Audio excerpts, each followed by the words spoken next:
Hello, and welcome to We Live for Saturday, your favorite college football podcast.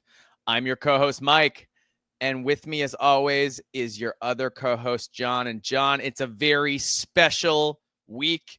We are just over 24 hours where we sit recording this. We are just over 24 hours out from actual football. Yeah. Big Ten football. It's finally being here. Played. Our long national off season, our long national, I won't say nightmare, but our long off season. It's a long off season. Yes. It's yes, over. Football is back. Yeah. And I'm pumped, man. I'm juiced. Like I'm ready. And it's going to be, and I found, dude, I just can't even wait for it. Like, and there's so many good games. Yeah. Yeah, there are, man. I'm really excited. For a week one. Oh, yeah. I mean, I'm excited. And like we've talked about before, there are no bad games in the Big Ten. It's all great. There's no bad games in college football. It's all great. So let's set that precedent right off the bat, because we know we're going to hear that narrative at some point during the season. So we're going to squash that. That's not what we do here at We Live for Saturday. Every game is a great game. Yes. Enjoy it while you got it. We only have so much before it all goes away again, and we have to, make it through the doldrums of the off season. So season's 14 weeks. Yeah. 14 short weeks. Enjoy every single one of them. Exactly. We do. So yeah, man, there's lots of stuff going on. I'm excited. Obviously a lot of talk, finally talking football here. And there's going to be some good games. I think some closer games than what people are expecting to. It's that first start of the season. Most teams are probably going to come out looking a little shaky here and there, but, probably. We saw that last week in week 0 with Iowa State and Kansas State. I mean, those teams did not play well. Yeah. I think they played better in the second half, both of them. They did. Yep. But it's ugly because there's no preseason in college football.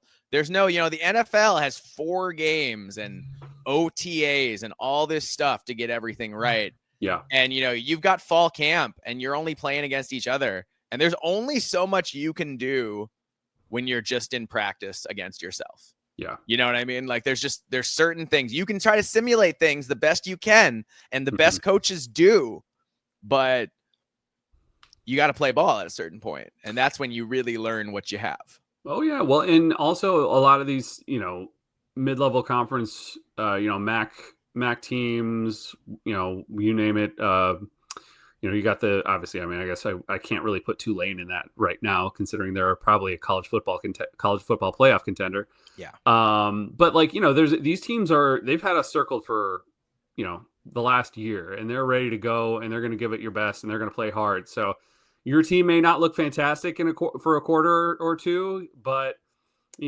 more often than not, I'd have to say that, they kind of come around and get their stuff together in the second half. But we'll see, man. I think it's going to be good either way. I'm excited. I don't care if there's blowouts or not. I think it's fantastic. We're here. We have made it. Mm-hmm. We're here. That's right. Yeah, dog. Yeah. All right, let's go.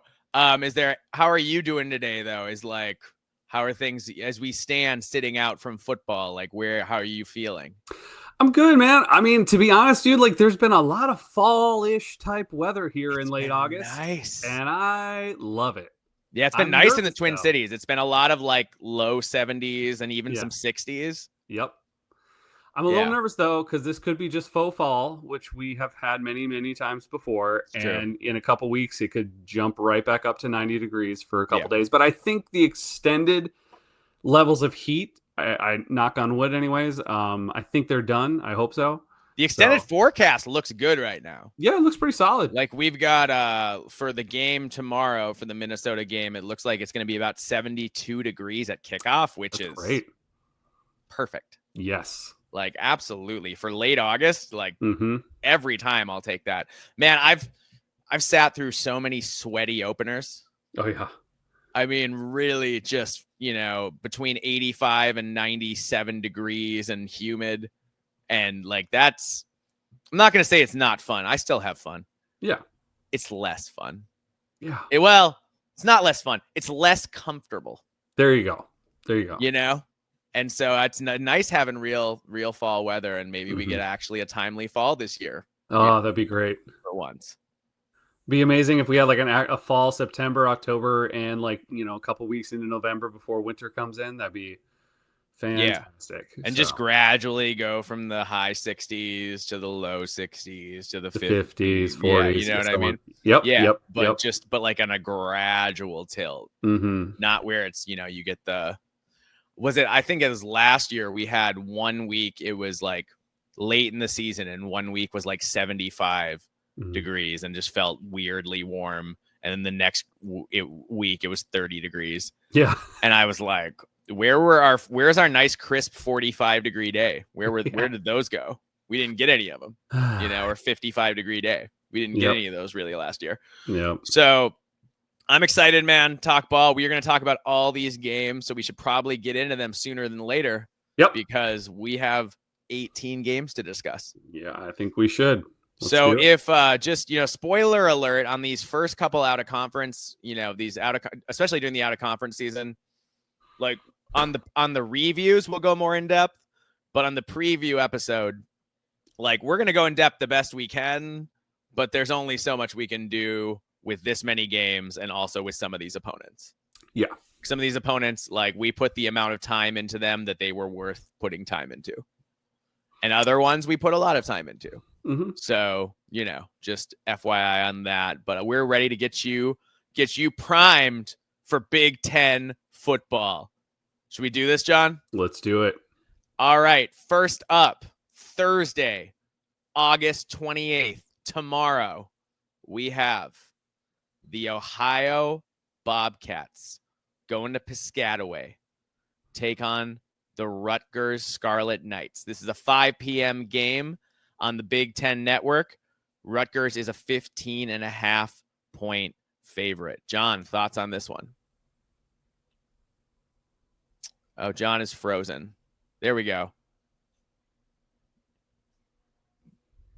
Can you talk? Yeah, I lost you for a second. Yeah, you froze. We're good. Okay. Just technical difficulty. Sorry, everybody. I think we're good now. So I was just saying that Rutgers is a 15.5-point favorite against the Ohio Bobcats of the MAC. Mm-hmm. And I believe this is your game. What are your thoughts? Well, I think this could be a lot closer than what people are thinking. I do expect Rutgers to win, but Ohio is good. Like, they've been a pretty good program over the last few years. I believe this might only be, a 10-point win. So 2 scores, but still pretty close. You've got the defending MAC champion, Ohio Bobcats. You got head coach Tim Albin, who left for Charlotte, and Brian Smith is going to have to keep up the production coming from OC to head coach. So at least it's an inside hire. So there's not going to be a lot of change there. They like to do that at Ohio since Frank Solich. They hire from within because Frank Solich built such a solid program. Yeah. So I just think, look, right now, I don't think either team is really going to get blown away. I think that, Rutgers, I think their line is going to be pretty good. It could be a little inconsistent at times, but they get back 4 starters. The skill positions aren't amazing, but I think they're going to be pretty solid. They've got experience, and, being a Schiano team, they're not, really going to make a ton of mistakes. So if Rutgers can do what Schiano loves to do, control the line of scrimmage, run the ball, establish enough of a passing game, get Ethan into a little bit of a rhythm, I think they'll be fine. But, Ohio State, University of Ohio, excuse me. Ohio University, I think. Or Ohio University, my bad. Jeez. It's all right.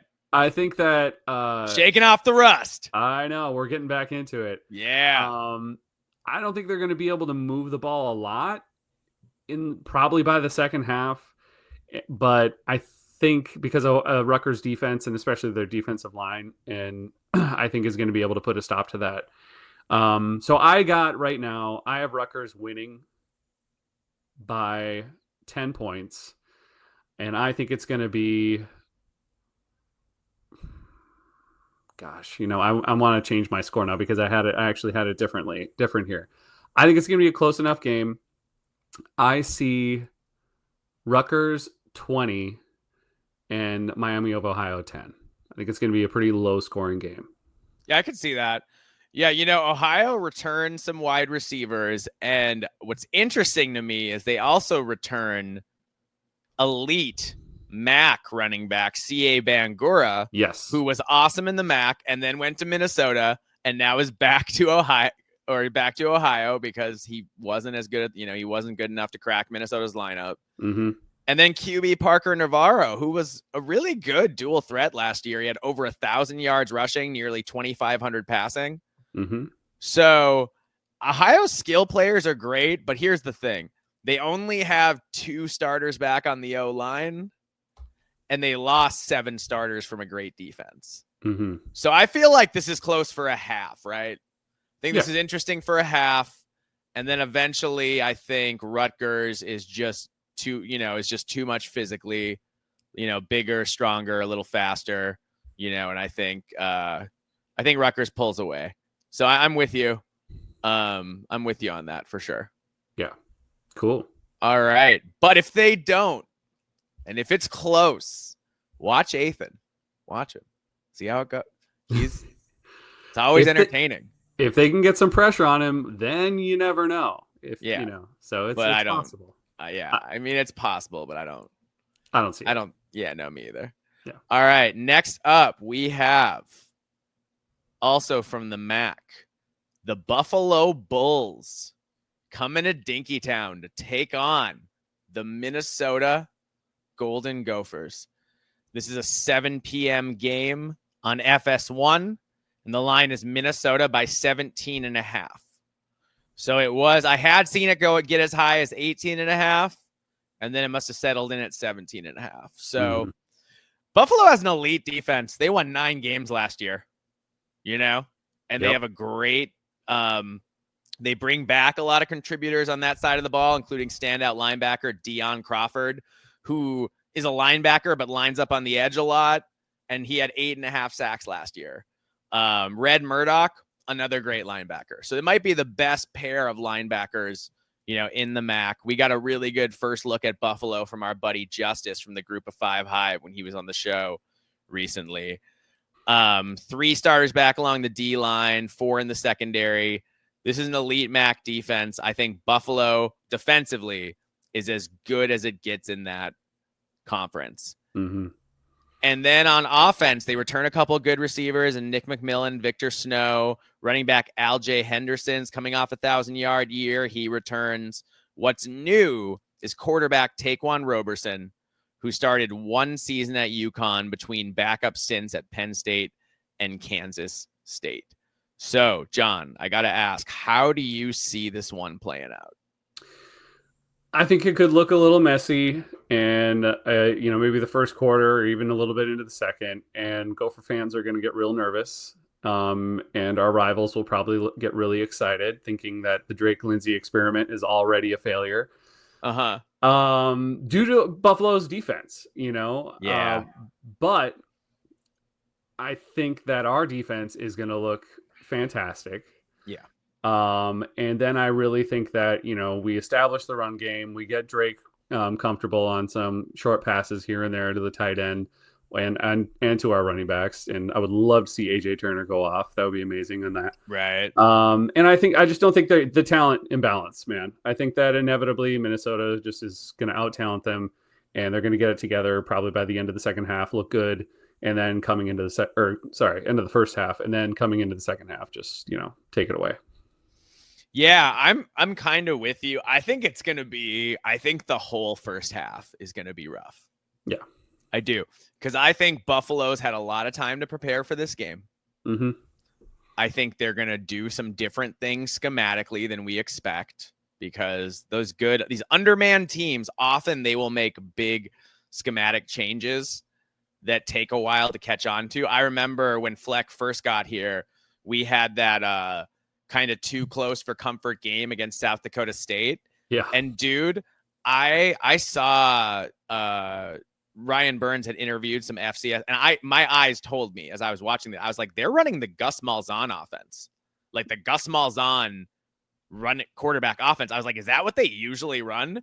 And like, I guess Ryan Burns of 24/7 Gophers talked to some FCS coaches who were like, oh no, they don't usually run that. They ran they ran like a totally different offense than they've ever run before. Yeah. Like to try to, because if you're a coach of one of those teams and you beat that power conference team, well, you're going to get hired. Yeah. You're going to get hired to coach another one. That's the best way to do it. So you're going to throw everything but the kitchen sink because it's your career on the line here, man. You can make a difference. You can change your life, you know? Mm-hmm. So that's a lot to play against. For sure. When you're playing against these teams. Buffalo is not whom I would pick for a first opponent because they are as good as they are and as experienced as they are in certain spots. I think it's going to be close at half. I'm thinking like 14-10, something like that. I think there's going to be a lot of teeth gnashing. There's going to be a lot of Gopher fans. Sky is falling. Flex lost his edge. Minnesota this or that. And then I think the new look offensive line, because remember, we have 3 new starters in the offensive line. I think it'll start to gel in the second half. Mm-hmm. 1, because you'll have enough reps. 2, because you can make adjustments at halftime. And 3, what was number 3? They're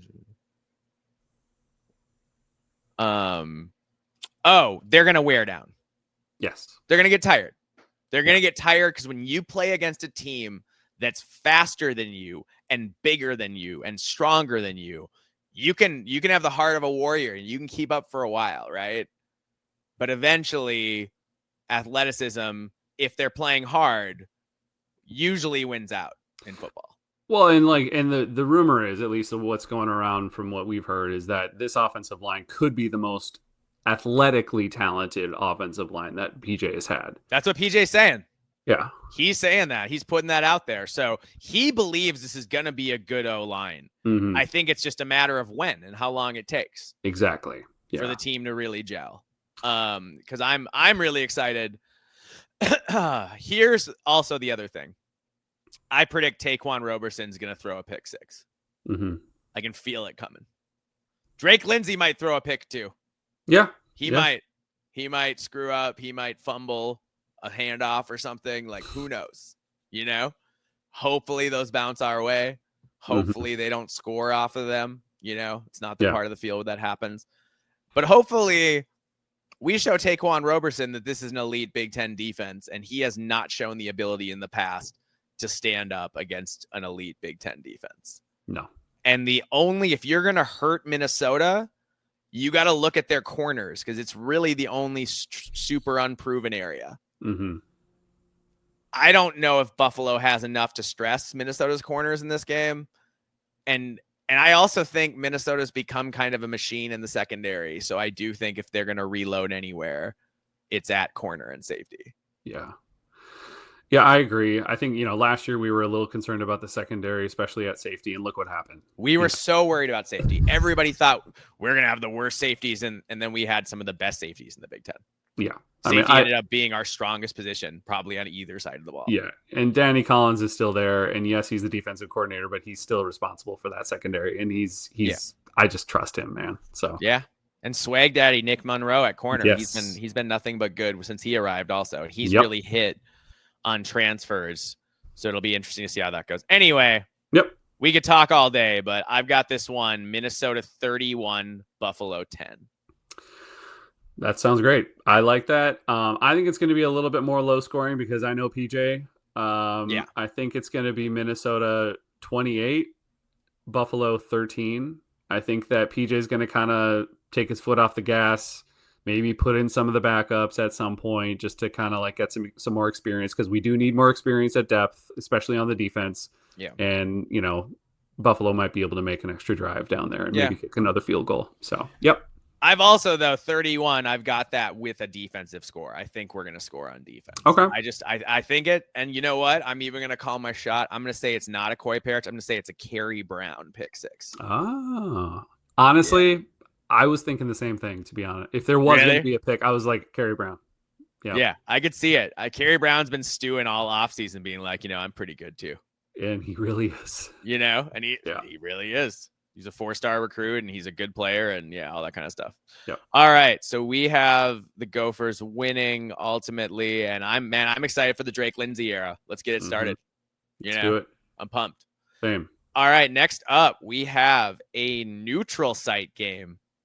We've got, I know, boo. Get them on campus. Hate that.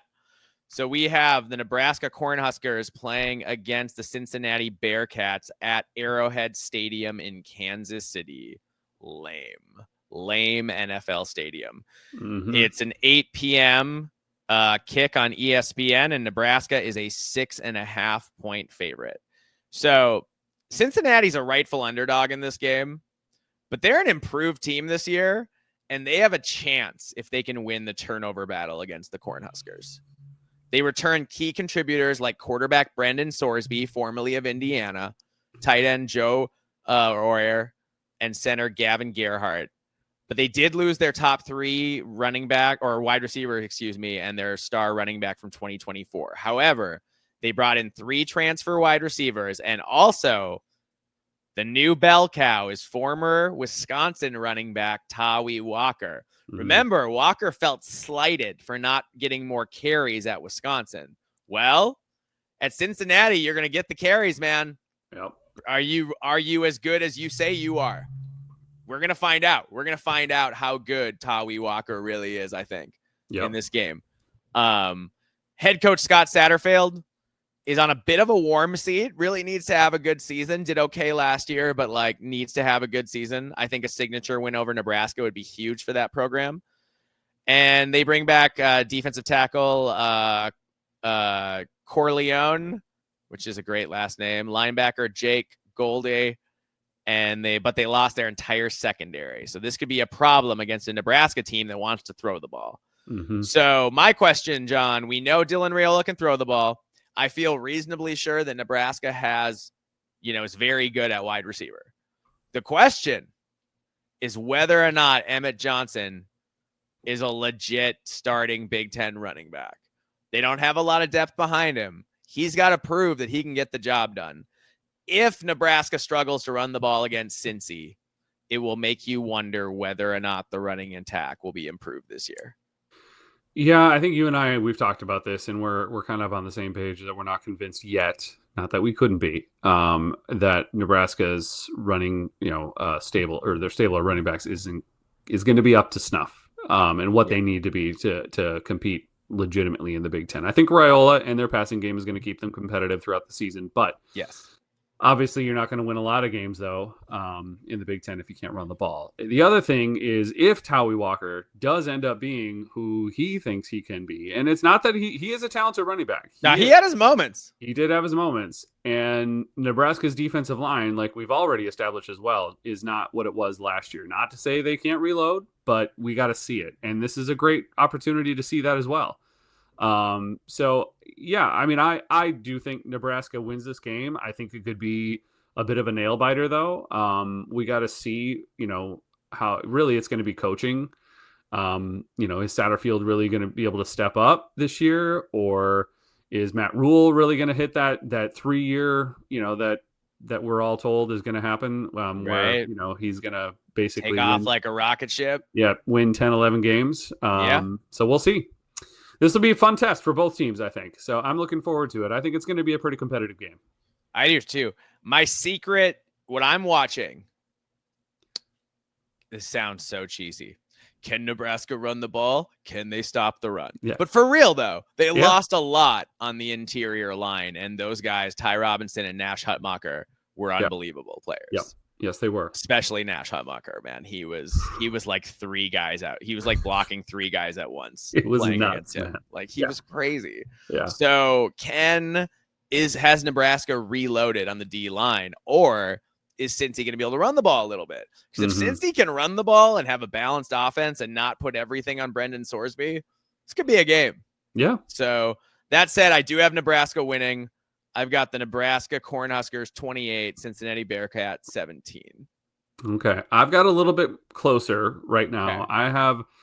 I have Nebraska because I do think that the defensive line is going to take a little bit of a step back this first game. I think they could get there. I have Nebraska 24 to Cincinnati's 20. Okay. Yeah. Well, we'll see who is right. Mm-hmm. I love being right. So we'll see. That's the other thing. Great thing about picks is I hate being wrong, but I love being right. And so now I get to find out when I was right. Okay, moving on. We've got the Miami, Ohio Redhawks at the Wisconsin Badgers. This is an 8 p.m. game. Or let's see. Did we change? No, this is still Thursday. Okay. Yep. This is an 8 p.m. game on the Big Ten Network. Wisconsin is a 17.5-point favorite. Mm-hmm. Miami is a top team in the MAC coming off a 9-5 season. They bring back 2023 MAC MVP QB Daquan Finn, who spent last year at Baylor. Finn's a dual threat type, so that opens up a different aspect of the Red Hawk offense than what they had with the Gabbert brother.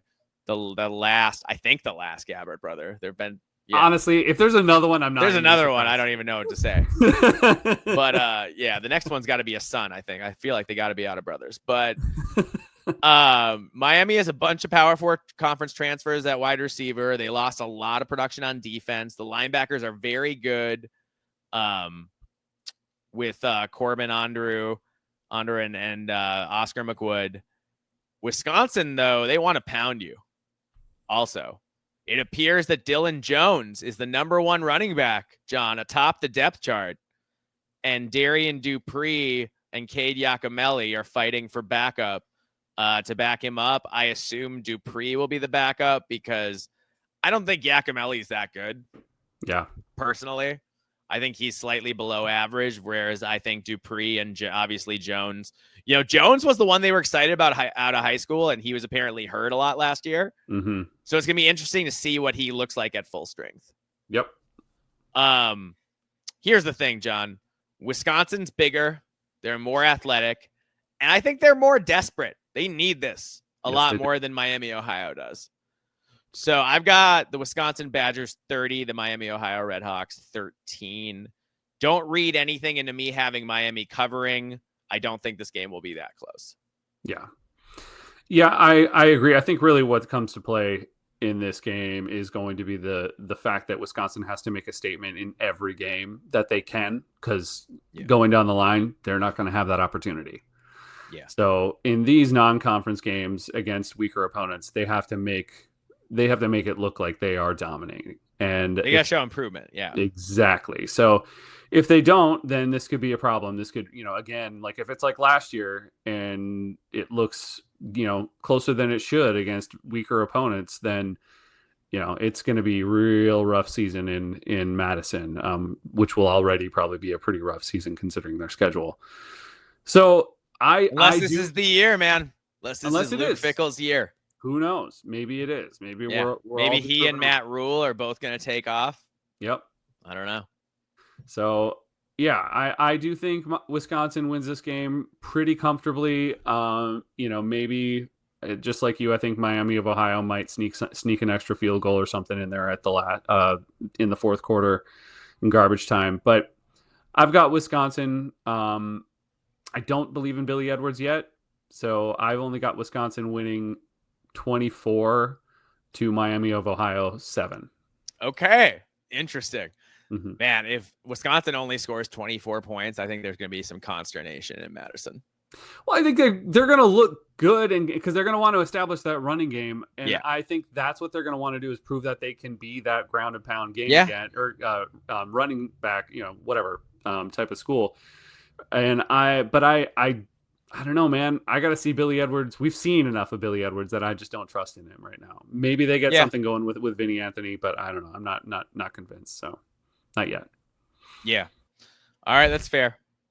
All right. Moving on to Friday, August 29th. We have Western Michigan Broncos at the Michigan State Spartans. This is a 6 p.m. game on FS1. The line is Sparty by 20.5. So 3 touchdowns minus half of the extra point. Running back Cole Cabana is hurt, and he was going to be the starter, so he will miss this game. Western Michigan might have Brock Lowry as the QB, but it's been a camp battle. So can they get decent QB play this year? They did not as last year, as they went just 6-7. Western Michigan has one decent wide receiver for sure in Malik Duodin, and they have some Power 4 transfers. But again, do they have a QB who can get them the ball? Jalen Buckley is a decent running back. The defense has a lot of new faces. John, this is your other team, kind of, at least this year. Aiden Childs' team. So what do you think is going to happen in this one? Honestly, it's going to be tough for Western Michigan to even score. I think if Western Michigan, if they can get Jalen Buckley to do anything, which he's not a bad running back. No. I think he's pretty solid. But if they can get any kind of running game going, they might be able to make it more competitive. Do I think they're going to win and pull away? No. I think Michigan State has a lot more talent. I think Jonathan Smith, I trust him as a coach. I think they are going to take another step this year. I think Jonathan Smith is going to want to make a statement in this game. Again, also with Western Michigan, they have, at least right now, according to ourlads.com, which I trust as a really good source for projecting starters and then going down through the depth. And right now, what they have projected here is 1, 2, 3, 4, 5, 6 transfers coming in on that offense as starters. And that's going to be tough. And especially they have only 2 guys coming back on the offensive line that, I guess if you want to include the tight end, they have 3. But I think that's going to be really tough, kind of getting that to gel, especially against this team that is just going to have far more talent than you. I think Aiden Childs and Nick Marsh connect a bunch of times. I think Michigan State is finally, going to be able to get the run game going. I think their offensive line is going to be improved. I don't know by how much. And this is not going to be a great test, I think. But I think that they're going to be able to pretty much bulldoze Western Michigan into the ground as far as I'm concerned with this game. Yeah, that's what I have. I have Sparty 45, Western Michigan 10. Yeah. I have a little less than that, but not by much. I have Sparty 38 and Western Michigan 7. I think it's going to be a big Aiden Childs game. Yeah. And I think people are going to be hyping him up after this game. They're going to be dapping him up, hyping him up, like talking about how great he is. It's going to be a good time for you. Oh, it's going to be great. Yep. And I'm going to be celebrating the whole way. Yeah. Yes, absolutely. All right. Next up, we've got the Western Illinois Leathernecks at the number 12 Illinois Illini. This is a 6:30 p.m. game on Peacock. The line is Illinois by 45.5. John, thoughts on this one? I mean, is this really a game? I mean, I think this is a scrimmage. This is an extra practice, man. This is that's all this is, dude. There's nothing else I can really add to this. I'm sorry, Western Illinois, but it's gonna be a long night. Long day in Champaign. Long night in Champaign, I guess. Yeah. Can I make one comment though, just on like looking at this whole thing, looking at all of the games and realizing that we get 3 straight days of college football, like Thursday, Friday. It's incredible. Thursday, Friday, Saturday, Sunday, Monday. Sunday too? Oh my God, I missed that. Yeah. Okay. There are games on Sunday. There are 2 games on Sunday and 1 on Monday. Oh wow. Not Big Ten games, but like. Well, yeah. But like other college football games. So yeah. I'm counting the Big Ten, I guess. It's pretty exciting. It's pretty exciting. Yes, it is. But yeah, Big Ten football, Thursday, Friday, Saturday. Awesome. Yeah. And the Saturday, it's wall to wall too, from the first kick to the last kick. Incredible. Love it. Yeah, for a fitting of a conference that goes coast to coast. Mm-hmm. All right, next up, Saturday, August 30th, we have the game of the week. Absolutely no question about it. We have the number 1 ranked Texas Longhorns heading to Columbus, take on the number 3 defending national champion Ohio State Buckeyes. This is an 11 a.m. kick on Fox. That, of course, is Central Time, which is God's time. But it's big noon kickoff by the name. This line started at Ohio State, -3.5. Since then, it has moved in Texas's favor, and Ohio State is still favored, but by just 1.5 points. So that's wild. John, according to our old nemesis, Paul Feinbaum, Arch Manning is the second coming of Tim Tebow, Cam Newton, and Jesus Christ put together. Ohio State doesn't even need to show up for this game because they don't have a chance, baby. Nope. It's all Longhorns. Horns up. Oh, man. But it's not. It just hasn't been him, to be fair. It's been like everybody in the media. According to some sources, man, Arch would have been the top pick in this year's NFL draft, even though he's only played like 2 full games and a handful of other snaps, including an unsuccessful stint against Georgia. Well, you know why that is because the national media, as we've established many times over, is lazy, and they're just used to being able to just make it so, okay, SEC, the best, Big Ten, okay, sometimes, and that's it. That's their and the famous name, to be fair, and the famous name, of course, yes. The famous name is big, and to be fair, he was legit the number 1 recruit in his class. True. And he hasn't played, and it's very much, even though it's going to be his 3rd year, because he sat behind Quinn Ewers for a couple of years. Mm-hmm. So it's really, I mean, I'm excited to see him play, but. So Texas is all in on this year, man. They're ranked number 1. Their fans expect an undefeated national title winning type of season. Yes. Running back Quintravian Wisner is back, along with the backup CJ Baxter. This is big because Texas was banged up at running back pretty much literally all last year. So it's good to have their top guys healthy going into the year. At wide receiver, Texas has a ton of talent, headlined by DeAndre Moore and Ryan Wingo. Longhorns are stacked. The only question marks are on the O-line, in my opinion. Even that should be pretty good. As for D, the Longhorns are really athletic and talented up front due to some key transfer portal additions in Cole Brevard, Travis Shaw, and Hero Canoe, which is a great name. They're loaded at D end. The secondary is very good. But, John, I ask you, is Ohio State even better? Because Julian Sayin was also a 5-star recruit in his 2nd year. He's garnered rave reviews for his play in practice. And in the spring game, I thought he was unbelievable. So how does he compare to Arch? At the skill positions, the Buckeyes are even better. The running backs may not be, Texas might have a slight edge there. But the wide receivers are the best in America, and it isn't close. With headliner Jeremiah Smith, Carnell Tate, Brandon Innes, and don't forget superstar tight end transfer Max Clare. Yeah. On D, Ohio State has a lot to replace up front, but they still have Caleb Downs at safety, and he might be the best player in college football at any position. So Ohio State has the 2 best players in this game, probably.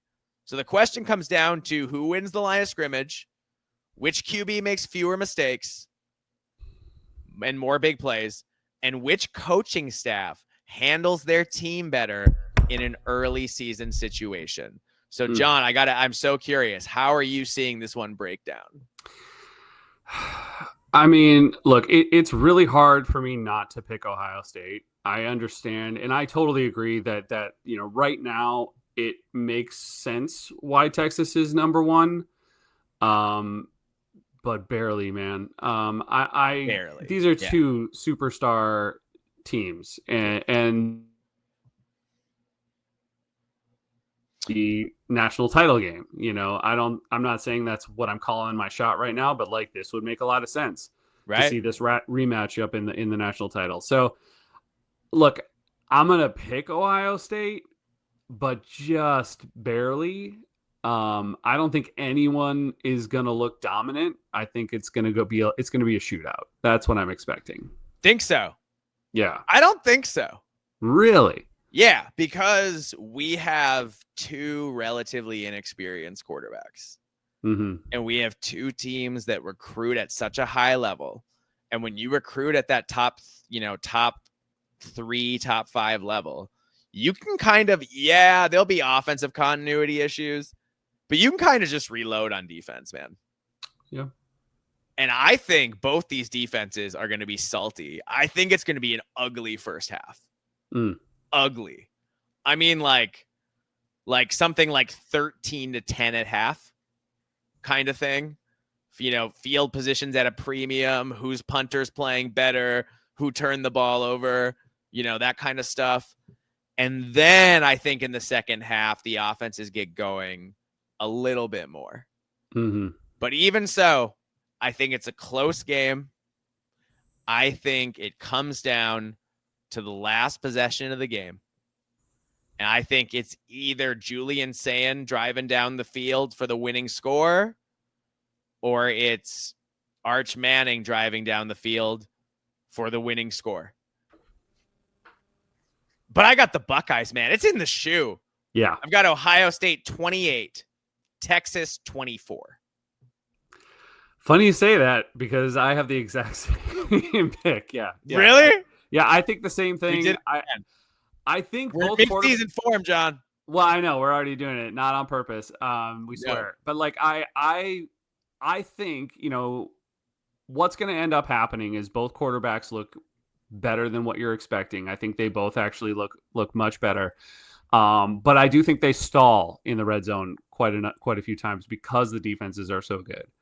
So I think they drive down the field, look fantastic, and a few times both teams end up stalling out and have to settle for some field goals, or have to rely on their run game.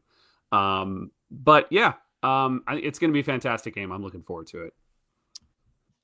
Over under on the amount of screen passes Sark calls 8.5.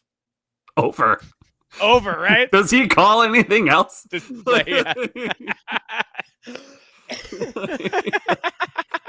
I mean, look, it works sometimes. No, it works, dude. Yeah, but you know what I think happens, though? You know who is the screen stuffer? Caleb Downs. Yes. He's the one who sees it all happening and is darting all over the field. So Sark better have some fake screens where he fakes a screen to one side and throws it to the other side, stuff like that. Because Caleb Downs will sniff you out and ruin your time, as we saw last year in the playoff. Oh, yeah. Yeah. Right now. So we both got Ohio State, but I think they're going to have to sweat it out. I think it's really cool we get this game in week 1. Oh, yeah. It's going to be exciting. Yeah. And I hate to say it, man, but it's going to set the narrative about SEC Big Ten for at least September. Which is exactly what they want. This is all planned out. This is kind of what I think they're going for in the long run, is this, this rumored plan of a Big Ten SEC, challenge every year. So yeah. And they got the best part of it this year. So So there you go. All right, moving on. We've got Florida Atlantic, the Owls, going to College Park to play the Maryland Terrapins. It's an 11 a.m. game on Big Ten Network. The line is the Terps by 14.5. John, what do you think about this one? Look, Maryland has not lost an opening game since 2009. God, they're really good to start the year, aren't they? Well, sorry. The only season opening loss since 2009 was 2020. My bad. Okay. But so the COVID year. So they've been really, really consistent in early September. Yes. Yeah. And as we always see, Mike Locksley comes out of the gate just all cylinders guns fire. Blazing. Oh, yeah. And you're like, oh, breathing fire. Here come the Terps. Maryland is going to be amazing on offense. Their defense looks better than you were expecting. Holy cow. Here we go. This is the year. And then they sputter out. So what I expect is for this game. I think this is good Maryland. This is a good Maryland. This is a not good FAU. Yeah. It's just, again, it's going to be a talent disparity. I think that, yes, Maryland has a lot of, they have some experience coming back on the offensive line. I think that's a major positive. The Owls are patching up things up front. So it's just going to be talent. And I think Maryland's going to look good. We're all going to be talking about this. The only thing I'm a little questioning is how good does Malik Washington look? Right? I'm so excited to see Malik Washington. Like, it's going to be worth watching just for that. Absolutely. Which he could. Maybe he's a freaking superstar. There's been a lot of talk about him for years now, or a couple years now. And so I think that The potential is there. He's definitely an athlete. I think he could look really good. I'm not saying he's going to be a Talia Tagovailoa, but like he might be. I think he's going to be an improvement from Billy Edwards Jr. in my opinion. Yeah. As far as just his pure athleticism.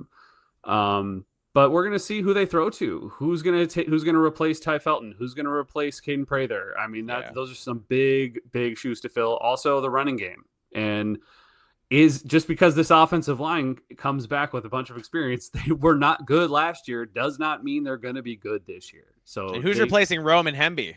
Yeah, exactly. Yeah, so it's gonna be rough, I think, and I think that Malik Washington is going to be a part of the run game as well. So you're going to have that factor to come in as well. So I think overall, Maryland is going to run away with this. There may be some hiccups early on, just getting Malik Washington to get into the system and get him working. But other than that, I'm not too worried about the Terps in this game. Yeah, I'm with you. I think they win. I think they cover. Mm-hmm. Absolutely. All right, moving on. Also at 11 a.m., Ball State at Purdue. This is on the Big Ten Network. Purdue is an 18.5-point favorite. John, what do you think about this one? All I know is Ball State and Purdue are both bad teams at their respective levels. Yeah. It's going to be an ugly game, man. Yeah. I really think that it's going to be ugly on both sides. They're both going to be trying to figure out what's going on, how to win this game. I do think Purdue wins. Yeah. But it's going to be really, really, really, really ugly. I really don't know what else to say. I think Purdue is going to look rough in the first half. I think Ball State's going to look rough in the first half. But I think Purdue has the ability to maybe, put it all together in the second and pull away. I know the over-under is 18.5. And I think that Purdue will... The spread. The spread, sorry. Yeah, the spread is... That would be a low over-under. So I think that Purdue ends up coming away with this, and I think they do, reach that 18.5 points or more. It's going to be, again, the talent disparity. I just don't know what Barry Odom is going to come out with. I'm excited to see how this offense and this defense is going to look and what he's going to be going for here schematically. So I'm looking forward to Purdue, to be honest, because I think there's just so many question marks. Nobody really knows anything at this point of what's going to be coming our way. I know we had a good breakdown on things like that, and there's some definite talent in the room. I just don't know how they're going to put it all together. Yeah. Yeah. No, I'm with you. I think Purdue will get there. They'll get there. They'll feel good. I hope they do. Mm-hmm. Because it's important they start, adjusting to Barry Odom systems on both sides of the ball. Ball State is a good first game for them. Oh, yeah, absolutely. It's a good layup. Pat yourself on the back. Feel good about it. Move on to week 2. All right, next up, also at 11 a.m., this one on ESPNU, we have the Northwestern Wildcats going to play at the Tulane Green Wave. Northwestern is a 6.5-point underdog. So I just want to point out, John, that it's about 3 points, right? So if this is on a neutral field, Tulane's a 3.5-point favorite. If this is at Northwestern, Tulane is a 0.5-point favorite. Mm. So instead, they're a touchdown favorite. But here we are. So the Cats have a solid defense, led by a good D-line, really good play at cornerback. They will need that good cornerback play because Tulane is an explosive offense that can put up tons of points. Mm-hmm. The Green Wave was a very good team with one clear weakness, QB. Enter former BYU QB and alleged sexual predator, Jake Retzlaff. Say what you want about him as a person. He's a good quarterback. And a huge upgrade on what Tulane had on the roster. And I'm not making light of that. I'm just saying I don't know what else to say. We don't know. It's alleged. It is what it is. The question is, coming in so late in camp, how well has he picked up the offense and gelled with his teammates?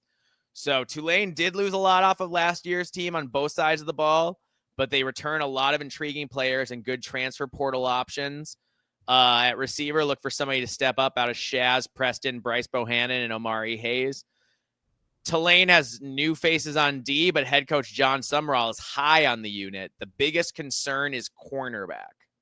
So, Northwestern, Preston Stone, quarterback, SMU transfer. This is your music, buddy. Can you return to your 2023 form? They have problems at cornerback.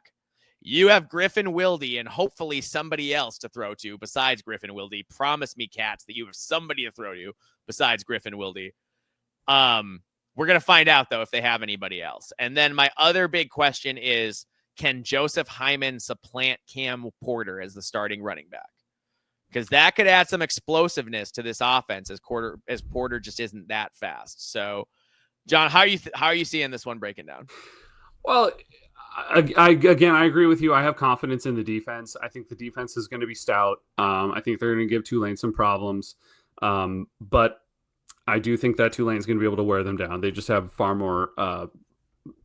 They have a lot more firepower, I guess, on the offense than Northwestern does. I do, however, think that Hyman will overtake Cam Porter, like we've talked about before. Porter's just never been the same over the last couple of years. And Hyman last year we saw some flashes, and that guy can move. He's agile. Yeah, and he's fast. You get him into the open field, he's gone. So I think if they can do that, they can improve enough on the offensive line and get those right pieces in and make some holes for him. I think they can establish a running game that will keep them competitive. Like you said, though, is Preston Stone, how big of an upgrade is he? I think he is, but I don't know how much. And who else is he going to throw to? So it's possible Northwestern could be better than we think, but I don't think they're going to be good enough to beat Tulane. No, I kind of don't either. Mm-hmm. I have got the Tulane Green Wave 27, the Northwestern Wildcats 20. Okay. So I think Northwestern has some success early in the game, but ultimately I just think that Tulane has more explosion on offense. And I think Northwestern with those questionable corners, I think they can get Griffin Wilde going, a little bit. But I just think Tulane's got more juice. And again, they get to be at home. Yeah. So Northwestern can win this game. I think they got to win the turnover battle. I think they got to win the turnover battle by 1 or 2 turnovers. And if they do that, I think they win. But I can't predict that. So I've got Tulane winning 27-20. Yeah, I think it's going to be tough for both run games to really establish themselves. So I think it's going to be a limited amount of running, but I think Tulane is going to be able to move the chains through the air more often than Northwestern. So for me, I think Tulane pulls away with some late scores, and it's going to be Tulane 30, Northwestern 20. All right. Right on. Okay, moving on. A 1:30 game. This is the Old Dominion Monarchs going to Bloomington to take on the number 20 Indiana Hoosiers. This game's on FS1, again at 1:30. The line is Indiana by 23.5. So Old Dominion's a quality program and a decent team. As good as Indiana is, and I think the Hoosiers are legit, I'm surprised the line is as big as it is. I think that's a credit to what Curt Cignetti has built in such a short time, and also the fact that he's kind of a dick and runs up the score on teams when he can. Yep.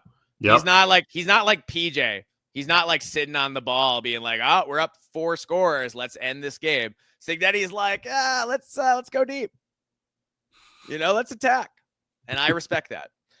Old Dominion went just 5-7 last year, but they were extremely competitive, including a 4-point loss to South Carolina at South Carolina. So this is a team with a lot of production back, ready to do damage. The Monarchs returned 5 defensive starters, including all 3 linebackers in their 3-3-5 defense, a DN and a safety. On offense, they have some standout O-linemen. They have a dual threat QB in Colton Joseph, who had a very promising Frosh year. But John, the Hoosiers are real. Elijah Surratt is arguably the second best wide receiver in the Big Ten. Omar Cooper and EJ Williams can play a bit too. They have a solid O-line. They have in the backfield, they have a fantastic combo in Cal transfer Fernando Mendoza and running back quarterback and running back Maryland transfer Roman. That's awkward. Excuse me. Maryland running back transfer Roman Hemby. Mm-hmm. On D, they have playmakers at all three levels, and DN Mikhail Kamara, linebacker Aiden Fisher, cornerback D'Angelo Pons. So I love Justice of the G5 Hive. He does a great job, has an awesome channel, deserves all the accolades. He thinks this is going to be a really close game. I respect Justice immensely, but I don't see it, man. I think the Hoosiers roll here. I think Fernando Mendoza's athleticism keeps plays going, and he extends plays and has some highlight reel, like, chunk 40, 50-yard passes downfield. I see that. I agree. I see that potential. Or maybe 30, 40, maybe not 50. I don't know. I'm not trying to put the cart before the horse there. I see the potential for that. I also see them, Roman Hemby, actually getting involved a lot in the pass game. Yeah. Which I'm excited about. I'm excited to see him get involved with that. I'm excited to see him have an offensive line that he can actually run behind as well. So I think we're going to see a lot of options. I think we're going to see some short passes. We're going to see some swing passes. I think we're going to kind of get it all right now. Yeah. And Fernando Mendoza is capable of that. So this offense is going to be amazing. Defense, I think it's going to be pretty solid as well. I just don't think, Old Dominion has the horses, as we've been saying, and I think we'll continue to say this as far as a lot of these out of conference games go. So, I think it's a good way to set up Indiana to start up the season, get everybody ready to go, and continue to move on with a win. Yeah, I have the Indiana Hoosiers 38, the Old Dominion Monarchs 13. Okay. I have the Indiana Hoosiers 42 to the Old Dominion Monarchs 10. Wow, you're even higher on the Hoosiers than I am. I just don't think I think maybe for a quarter it could be close, maybe even the first half, but then I really think Cignetti comes out because he's going to, again, Cignetti always wants to make a statement. Yeah. And he's going to want to come out because there's a lot of people doubting him. There's obviously all over the national media, and he's triggered the SEC as a whole and the national media. They hate him, man. Oh, dude, you know who else hates him? I thought it was just friend of the pod, Phil. Yeah. Hates Curt Cignetti. It's not, man. Like Jucks on Bucks and like other Buckeye fans, they really took it personally. Yeah. Which I think is hilarious. Curt Cignetti said Ohio State sucks, and they took that personally. And they're still mad about it. Like 2 years later, they're still upset because apparently no one else ever takes shots at Ohio State. So they're not used to it. So I just think that's funny. And I feel like every time Indiana wins big, it pisses off Buckeyes fans. Like some Buckeyes, not all of them, some Buckeyes fans a little bit. Yeah. Well, you're not allowed to do that, I guess, in the Big Ten, unless you're Michigan. That's it. So yeah, apparently you got to kiss the ring. Yeah, Buckeyes fans. Jeez. All right, moving on. We have the Nevada Wolfpack going to Happy Valley to take on the number 2 ranked Penn State Nittany Lions. This is a 2:30 p.m. game on CBS. The line is Penn State by 43.5. Nevada Wolfpack head coach Jeff Choate went 3-10 in year 1 in Reno. I don't have much to say, John. Nevada has a few playmakers, but Penn State might be the best team in America. Drew Aller at quarterback, Nick Singleton, Katron Allen at running back, the new look wide receiver core with Devontae Ross, Kyron Hudson, Trevor Pena, and even Liam Clifford, I think, can play a little bit. Mm-hmm. Amazing D with no visible weaknesses, led by superstars like D tackle Zane Durant, DN Deni Dennis Sutton, linebacker Tony Rojas, cornerback AJ Harris, a safety either Zaki or Zachy Wheatley. I've heard people say both. Mm-hmm. Not sure. I'll say, I don't know. Zachy, sure. I guess we'll go with for now because I heard James Franklin say that. He probably knows, but he also might be saying whatever. He also might just be saying whatever. It's James Franklin. Yeah, it's James Franklin. So, yeah, man, I got Penn State 56, Nevada 3. Dude, I mean, I'm with you. I mean, name your score, Penn State. Honestly, um, let's add this also to it. Nevada is featuring 50 plus new players on the roster. 50. 50. You know, Purdue's got like 70, right? Yeah, but Nevada, talent. Nevada 50. Yeah, no, I know. Come on. That's rough. That's And that's Penn rough. State. Yeah, dude. Against going to Happy Valley. That is just lambs to the slaughter, man. I mean, to be honest, if James Franklin decides to just go all in and just, make a massive, massive statement, I could score see 80 points. Yeah, I mean, I could see 62, 60 plus points on here, if not more, if he wanted to, and to maybe a field goal. Remember the Bowling Green massacre where Ohio State beat Bowling Green like 77-0? I think that this could be something. This could be that. Yeah. And I think Jeff Choate Choate's a good coach. Like, I think he has a chance to be successful in Reno. It's just a bad draw. It's a bad draw, man. It's a paycheck game. You're getting paid. Take the check. I'm not quoting Bud Elliott. Oh, I just started to quote Bud Elliott. Oh, vomit. Gross, Michael. Gross. And yeah, I went with my full name because I was so disappointed in myself. Still going by Mike, but all right. Oh, I can't believe that I just did that. We're not going to edit it out either because it's embarrassing, but you can all join in my embarrassment with me. All right. Next up, we have Montana State at number 7, Oregon. It's a 3 p.m. game on the Big Ten Network. It's an FCS school, so there is no line. Montana State made the FCS championship game last year, but they lost everything off that team, including their star QB, who's now trying to play, I think, either wide receiver or defensive back in the NFL. Mm-hmm. Freak athlete. Good for him. Hope he makes it. This is not worth discussing, but John, what are your thoughts? It really isn't worth discussing. Not to say Montana State couldn't be a little plucky. We saw Oregon come out pretty slow last year against a couple teams. Yeah.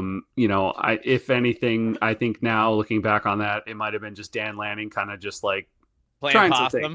Yeah, playing possum, trying some new things out, seeing where, little to no concern about whether or not he was going to win. Maybe I think he tried harder against Boise State, but that's about it. But maybe you see in the first quarter, it's kind of looks a little messy. Maybe, it's not going to be much of a competition. This game's going to be over in like 10 minutes. Yeah. Yep. I think Oregon runs away with this. Again, name your score, Oregon. 55-0. Yeah, that sounds right. That actually sounds right. Well, because here's the thing. Oregon's defensive line is so good. Yeah. And so deep that like they might not be able to get first downs at all. No. And if they can't get first downs at all, this is going to go pear-shaped fast. So, I think, I'm with you there. Mm-hmm. All right. Next up, we have Albany, which apparently is a football school, at Iowa. It's a 5 p.m. game on FS1. Again, it's an FCS school. There is no line. Iowa rolls here. Mm-hmm. I'm watching this strictly and only to see how QB transfer, South Dakota State transfer, Mark Gronowski plays, whether or not the passing game looks improved. I want to see receivers step up and make plays. Hey, this is a bad FCS team. Mm-hmm. This isn't North Dakota State. This isn't Incarnate Word. This isn't even Western Illinois. This is Albany, man. This is Albany. So, like, you better be able to make the passing game look good for the fans. Mm-hmm. You know what I'm saying? And they better not just be the tight ends. I need to see Iowa receivers getting separation from a bad FCS school defense. Yeah, I think it's going to be, I think Iowa rolls as well. What I do think is going to happen is they're going to get Mark Gronowski out there throwing the ball all over the place in the first half just to establish, hey, we have a pass game. Look how good he is. Yeah. And then he's going to go and he's just going to pound these guys into dust in the second half and just run the ball until they have nothing left. And because that's what Kirk loves to do. He likes to not only win games, he likes to destroy your whole sense of being. And he wants to grind you into powder. Yes. And dude, if I'm Albany, I probably pull my defensive line, my defense at half, and just put in the backups and let them get killed. Yep. You know what I mean? And like be like, all right, we played a half of football. Let's rest up for next week, boys. Yep. You know, kind of thing. Yeah, I agree. I'm with you. Yeah. All right. So I got Iowa 41, Albany 3, just because it's Iowa. Even against Albany, I don't think they're going to score that many points. I know Iowa's better on offense last year, but I just mean philosophically, Kirk is not. He's like PJ. He's not trying to score as many points as he can. That's not the goal. Yeah, I mean, I have Iowa 38 to Albany 0. I think. Okay. I do think that, like I said in the second half, he's just going to run the ball a bunch. You're calling for multiple goose eggs this week, John. I know. We'll see if that happens. I'll be interested. That doesn't happen that often, but it could happen. Who knows? All right, moving along. We have New Mexico going to Ann Arbor, take on the number 14 Michigan Wolverines. This is the 6:30 NBC game, as I like to call it, the Here Comes Saturday Night game after their theme song. The line is Michigan by 34.5. New Mexico head coach Jason Eck is in year 1 in Albuquerque. He brought some players with him from Idaho who can make a difference, and I believe he's a good coach who really has a chance to build something at New Mexico. That said, it's not happening here. Michigan rolls. All I'm watching is Bryce Underwood to see how he looks at QB. I expect a lot of running the ball with Justin Haynes and Jordan Marshall. Michigan will want to be really vanilla on offense, so Oklahoma isn't as ready for them next week. In fact, it might not surprise me, or it wouldn't surprise me if they don't run Bryce Underwood that much in this game and save all the quarterback runs for next week against Oklahoma, when they don't want to pass as much because a Brent Venables defense is hard to read for a true freshman quarterback. You know? Yeah. No, I agree. I think Michigan's going to really hold back here schematically, but I do think we're going to see Bryce Underwood throw the ball a little bit. I mean, they're going to run the ball like 75% of the time, but like we're going to see like 15 or 20 passes, and I'm curious to see how they look and whom he's throwing to. Does Michigan have any playmakers at wide receiver? Have the guys on their roster gotten better? Will any of these transfers hit? Like, these are all things that I think you can watch for in this game. Yeah, I think again, with Michigan, I really do think it's going to be, how does that pass game look? We know the running game is going to look great. We know the offense and defensive line is going to look fantastic up front. Yeah. But can they finally find a playmaker? Because it's been a while since they've had somebody that's elite to throw to. Which is weird to say when it's Michigan. Yes. Yeah. I mean, Lloyd Carr had a fistful of awesome wide receivers at all times. Mm-hmm. And under Jim Harbaugh and now Sharon Moore, that hasn't always been the case. Well, I mean, even Brady Hoke had some dude, you know? Yeah, dude. And Brady Hoke was a bad coach. Yep. So, yeah, I mean, Michigan's going to run away with this. Again, it's another team that just wants to grind you into powder, and they will. So I'm not. Remember when Brady Hoke used to wander the sidelines without a headset on? And I was like, you're not coaching. What are you even doing? Are you a model? Put on your headset and talk to somebody. Otherwise, what's the point, dude? Yep. Yeah. Anyway, Good times. Good times. Mm-hmm. All right. I have Michigan 42, New Mexico 6. Just because I think Michigan lets up and pulls their starters at some point and just, you know. Yeah, I have Michigan 45, New Mexico 9. 9? Okay. Yeah. Right on. I thought you were going to say 0 again. No. All right. Next up, we have the Missouri State Bears visiting LA to take on the USC Trojans. It's a 6:30 p.m. game on the Big Ten Network, and the spread is USC by 35.5. Missouri State head coach Ryan Beard's coming off a great year, too, with an 8-4 record. That said, they're making the move from FCS to FBS this year. O-line could be a weakness The D lost a lot of production to the portal. I think the Trojans are going to roll here and name their score. This isn't anywhere close to a contest, in my opinion. I think Jaden Mayava throws for like 300 yards. I think USC runs for like 200 yards because that is how Lincoln Riley likes to win. Lincoln Riley wants to pass a little more than he runs. And I think he's going to do that. And I think they're going to go ballistic. And it's going to get really, really ugly. So I think this is something like, I'm going to say 48-6. Yeah. Yeah. I think I see the similar thing. I do think that, which I actually think is wrong, and we'll see if USC proves me to be right here or wrong, I guess, depending on how you look at it. Yeah. I think they're going to pass the ball a lot. I think they're going to want to make Mayava. They're going to want to rest, put the people who are doubting Mayava, like you and I, put those doubters to rest and keep us, like, oh man, like Mayava looks incredible. And hopefully they don't realize that it's against Missouri State. And throwing to Xavier Jordan, Jacoby Lane, Makai Lemon, all that kind of stuff, and make Mayava look just like a freaking superstar. Oh, September Heisman. Oh yeah, absolutely. I think that's what he wants, because that's what he's good at. He's good at campaigning for Heisman quarterbacks. So he's going to do that. At it. The best, maybe. Pad those stats as much as possible. Yeah. Now, do I think that's the right thing to do?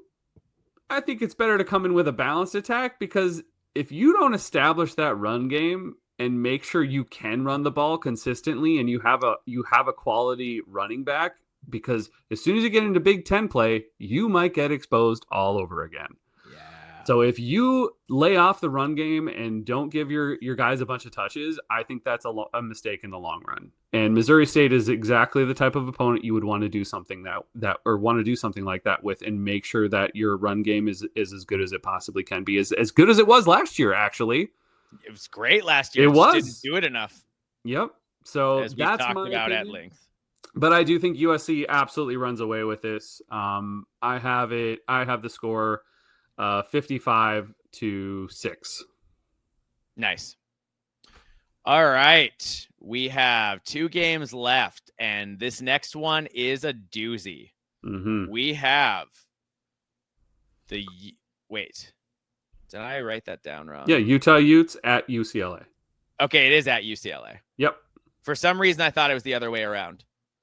Utah at UCLA. This is a 10 p.m. game on Central on Fox. The line is Utah -5.5. John, I have a prediction for this game. I have a prediction that you won't stay up late enough to watch it on Saturday night. I will not. That's what I'm predicting. Well, I'm not going to make a bet on that, because you're absolutely right. I will watch this game and Washington on Sunday. Yeah. Nice. Love that. All right. What are your thoughts on this one, John? Look, I think what's going on here with Utah, I think it's going to be a close game.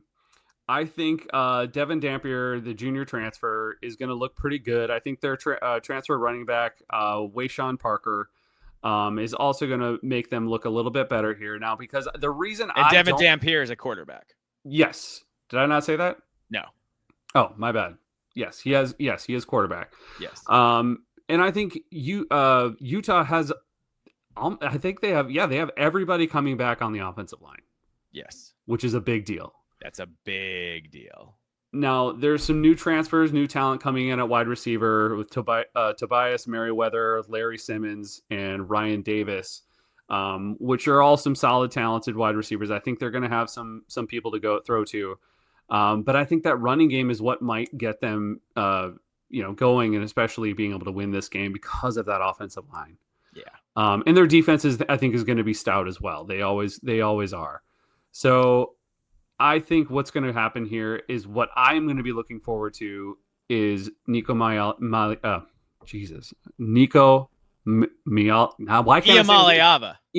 Thank you. I had it and I just can't come. No, I hear you. It's a lot. It's a mouthful. But I think we're going to have to see how he can lead this team. Yeah. I think UCLA is still rebuilding. I think especially on the line of scrimmage, offense and defense. I think Utah, with the experience coming back, is going to be coming out with a win here. And I just don't think UCLA is quite at that level to compete with teams like Utah yet. I think they're making improvements. I think Deshaun Foster is a good coach. So, I still think UCLA fans should be giving him more time. I don't think he should be on the it's hot only year 2. Yeah. But yeah, I think Utah comes out and wins this game. I'm seeing 28-24. Yeah, I see what you're saying. I think it's really interesting that Kyle Whittingham, a lot of people, man, life moves fast when you're an assistant coach or even a head coach.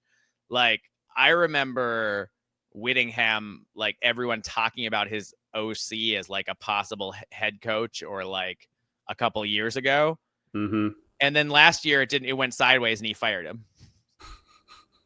And now he brought in Jason Beck from New Mexico, along with who is Devin Dampier's coach, right? And dude, New Mexico's run-heavy offense last year is filled with motion and misdirection. They averaged 254 yards rushing per game, which was number 2 in the country, and 6.7 yards per carry, which was number 1 nationally. So, like, I think Utah is going to pound. I think UCLA is going to hold up for 3, maybe 3.5 quarters, man. Yeah. But when the dam breaks, the dam's going to break. And I just think outside of Quasi Gilmer, who's Nico throwing to? And I don't think UCLA is the team that can I don't think they can go blow for blow running the ball against Utah. They're going to have to score with some like trick plays and some explosives downfield, that kind of stuff. So I just maybe they win the turnover battle. Maybe they hit some trick plays. Maybe Nico throws for like 300 yards because I think he's going to need to, because I do think Utah's going to be really impressive this year, man. I think they're going to be, and they're also good on defense, right? Always good on defense, Kyle Whittingham teams. So Utah is going to be really good on defense, and I think they are going to be an unbelievable running offense this year. I do. Yeah. And that's a problem, man. I think that's a problem. I agree. I think that it's going to be tough run in here for UCLA in this game. I think they'll be able to put up a fight, like you said, but they're going to get worn down. Utah will run away with it, literally. Yeah. Yeah, with you. All right, our last game of the night, also a 10 p.m. Central kick on the Big Ten Network. This one. It'll be a 9 a.m. kick for me. Yeah, 9 a.m. kick for you. Hey, man, I like it because I can have my 2 TVs. I can watch both games. But this is definitely going to be on the second TV because Utah, UCLA. If anyone's curious about my TV watching, for 11 a.m., I'm going to have Ohio State, Texas on the main TV and Tulane, Northwestern on the other TV. I know this is the stuff that our listeners are interested in. Yeah. Okay, so last game, we've got Colorado State, the Rams, going to play the Washington Huskies in Seattle. The line is Washington by 21.5. John, what are your thoughts on this game? I mean, honestly, Colorado State could stick with Washington here for maybe a 1.25. Yeah. Washington's got so much coming back, dude. So much. Like both sides of the ball. Yeah. It's crazy how much experience they have coming back. And not only this isn't just going to be an okay team. I think this team is going to be on everybody's radar within a few weeks. By the end of September. They could win 9 games. Absolutely. This is going to be an incredibly dangerous team. Obviously we don't need to mention, but I will. Damon Williams, Denzel Boston, and Jonah Coleman. I mean, just like special superstars, athletes, superstars, and plus just all the experience they have coming back on defense. Now, of course, what we've established and talked about is Ryan Walters as a new defensive coordinator and bringing in his system, like you've mentioned many times. He likes to run man a lot, and do they have the talent for that? I think they will get there. Yeah. Their defense might look a little shaky from time to time. I don't think Colorado State is going to be a big test for them. No. But they could look a little shaky in this game, maybe early on. But Colorado State doesn't stand a chance as far as I'm concerned in this game. I know that the line is 21.5, but I think it's going to go over that. I really do. Yeah. I think you're right. What do you have a score in mind? I have Washington 38, Colorado State 20. That sounds right to me. Yeah. Because, like, I do think Washington is going to give up some big plays while they're adjusting to the Ryan Walters thing. Yep. You know what I mean? I think that's just kind of, if you're going to play that aggressively, you're going to give up some chunk plays. Yeah. Especially while your guys are acclimating to that style of play. Exactly. But I do really like, is it Takario Davis? I'm trying to remember the transfer cornerback for Washington, something like that. I think he could be a really good cornerback one. Yeah. Nice. Good for me. Yeah. I think he could be a really good cornerback one.